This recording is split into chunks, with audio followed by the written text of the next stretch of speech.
സന്തോഷമുണ്ട്. ഞാൻ ഒന്നുകൂടെ പറയാം, ഓക്കെ, ഇതൊരു റിലീസല്ല, വെറുതെ ഒരു സ്ക്രീനിങ് ആണ്. ഒരു എക്സ്പെരിമെൻ്റൽ പടമാണ് basically. It's a Malayalam sci-fi mockumentary film. അപ്പം നിങ്ങൾ ഒരു യൂഷ്വൽ എക്സ്പീരിയൻസ് ആയിരിക്കില്ല സിനിമ. വളരെ ഡിഫറെൻ്റ് ആയിട്ടുള്ള ഒരു പരിപാടിയാണ്. ഇതുവരെ കാണാത്ത, മലയാളം ഇൻഡസ്ട്രിയിൽ ഇതുവരെ കാണാത്തൊരു പരിപാടിയാണ്. അപ്പം ഇത് എത്രത്തോളം വർക്ക് ആകുമെന്ന് നമുക്ക് അറിയത്തില്ല. അപ്പോൾ അതിനുവേണ്ടിയാണെങ്കിൽ സ്ക്രീനിങ് നമ്മൾ നടത്തുന്നത് തന്നെ. അപ്പോൾ നിങ്ങളുടെയൊക്കെ ജെനുവൻ ആയിട്ടുള്ള റെസ്പോൺസ് ഉണ്ടെങ്കിൽ മാത്രമേ, ഇതൊരു സൈഫൈ എന്നൊക്കെ പറയുമ്പോൾ നിങ്ങളൊരു ഇൻഡസ്ട്രിയൽ ഒന്നും പ്രതീക്ഷിക്കരുത്. അതൊന്നുമല്ല. സാധാരണ നമ്മൾ ഓഫീസ് പോലത്തെ, മോഡേൺ ഫാമിലി പോലത്തെ സീരീസൊക്കെ കാണുന്ന പോലെ, അങ്ങനത്തെ സാധാരണ ഒരു വെബ് സീരീസ് പോലെ ഇരിക്കും. പക്ഷേ പടത്തിൻ്റെ ഒരു ഭയങ്കര രസമുള്ളൊരു പടമാണ്. എനിക്ക് പേഴ്സണലി ഭയങ്കര ഇഷ്ടമുള്ള പടമാണ്. എനിക്ക് അങ്ങനെ വർക്കാവുമെന്ന് അറിയില്ല. കുറേ കോമഡിയൊക്കെ ഉള്ള ഭയങ്കര രസമുള്ള പടമാണ്. നിങ്ങളുടെയൊക്കെ സപ്പോർട്ട് ഉണ്ടെങ്കിൽ നമുക്കിത് റിലീസ് ചെയ്യാൻ പറ്റുള്ളൂ. So thank you. അയ്യോ, ആ സമയത്ത് എനിക്ക് മുടി കുറവായിരുന്നു. അപ്പം ആ സമയത്ത് ഇങ്ങനെ ഒരു മുടി കുറവുള്ള സമയത്ത് റോള് വന്നപ്പം കൊള്ളാം തോന്നി. അപ്പം അതിനു വേണ്ടി അന്ന് നീല മുടിയൊക്കെ അടിച്ചത്.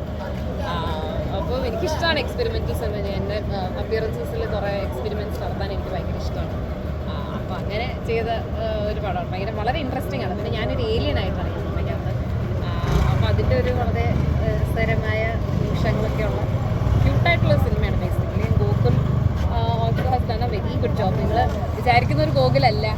ഇതിൽ ഭയങ്കര രസമുള്ള, ഭയങ്കര ക്യൂട്ടായിട്ടുള്ള ഒരു ക്യാരക്ടറാണ്. അപ്പോൾ പ്രതീക്ഷയാണ് സിനിമ കാണാൻ. ഒരു ഹോളിവുഡ് അനുഭവമായിരിക്കും സിനിമ കാണുന്നവർക്ക്. ഹോളിവുഡ് അനുഭവം ചിലപ്പോൾ എനിക്കറിയാം. ഇങ്ങനെ സിറ്റുവേഷൻ സിറ്റ്കോംസ് ഒക്കെ കാണുന്ന ആൾക്കാർക്ക് ചിലപ്പോൾ കുറേ റിലേറ്റ് ചെയ്യാൻ പറ്റുമായിരിക്കും, കുറേ മനസ്സിലാവുമായിരിക്കും. അങ്ങനെയാണ് ഇതിൻ്റെ ക്യാമറ പരിപാടി. റിലീസ് വൈകാനുള്ള കാര്യം എന്താ? ഇത് ബേസിക്കലി ആദ്യം നമ്മളൊരു OTT പ്ലാറ്റ്ഫോമിലായിരുന്നു റിലീസ് ചെയ്യാൻ ഉദ്ദേശിച്ചിരുന്നത്. അപ്പോൾ അതിൻ്റെ കാര്യത്തിൽ കുറച്ച് പ്രശ്നങ്ങളുണ്ടായപ്പോൾ, അല്ലെങ്കിൽ അത് കുറച്ച് മുമ്പിലോട്ട് പോയപ്പോൾ പിന്നെ നമ്മുടെ ആ ഒരു OTTന്ന് നേരെ വീണ്ടും ഒരു തിയേറ്ററിലേക്ക് മാറിയത്. അപ്പോൾ നമുക്ക് തിയേറ്ററിൽ റിലീസ് ചെയ്താൽ കൊള്ളാം എന്നൊരു തോന്നൽ വന്നു. കാര്യം അല്ലാത്ത ചെറിയ സിനിമകൾ വരെ ഇപ്പം ചെറിയ സിനിമകൾ വരെ വിജയിക്കുന്ന ഒരു സമയം കൂടെയാണ്. എൻ്റെ മന്ദാകിനിയാണെങ്കിലും വളരെ ഹിറ്റായിട്ടാണ് പോയിക്കൊണ്ടിരിക്കുന്നത്.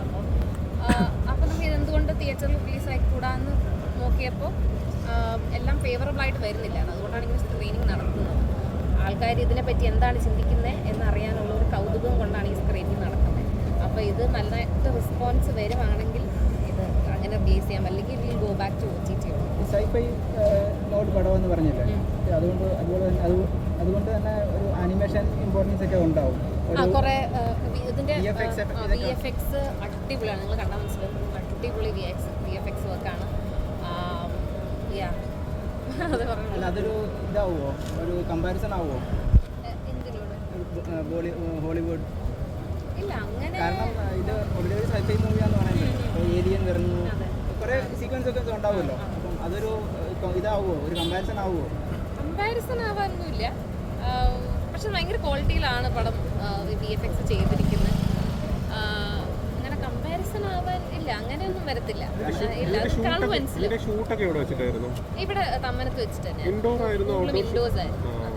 വിൻഡോസ് ആയിരുന്നു. പിന്നെ ഔട്ട്ഡോഴ്സും ഷൂട്ട് ചെയ്തിട്ടുണ്ട്.